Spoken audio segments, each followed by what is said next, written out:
சாலையில் நடந்து சென்ற சிறுவன் திடீரென மின்சாரம் தாக்கி தண்ணீரில் சரிந்து விழுந்துள்ளார். அடுத்த நொடி அங்கு வந்த இளைஞர் செய்த சம்பவம் சமூக வலைதளங்களில் வைரலாகி வருகிறது.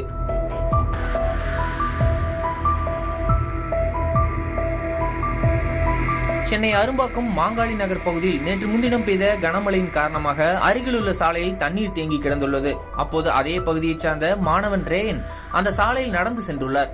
அங்கு மின்சார வாரியத்திற்கு சொந்தமான ஜங்ஷன் பாக்ஸில் இருந்து மின்வயர் அறுந்த நிலையில் கிடந்துள்ளது. எதிர்பாராத விதமாக மின்வயரில் மாணவன் கால் வைத்த அடுத்த நொடி தண்ணீரில் விழுந்து உயிருக்கு போராடி கொண்டிருந்தார். அப்போது அந்த வழியாக பைக்கில் வந்த கண்ணன் என்ற இளைஞர் ஒரு நொடி யோசிக்காமல் தனது உயிரை பணயம் வைத்து மாணவனை காப்பாற்ற சென்றுள்ளார். ஆனால் அவர் மீது மின்சாரம் பாய்ந்துள்ளது.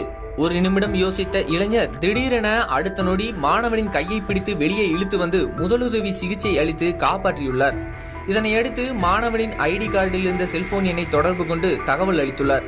அங்கு வந்த மாணவனின் பெற்றோரிடம் மாணவனை ஒப்படைத்துவிட்டு அங்கிருந்து புறப்பட்டு சென்றார்.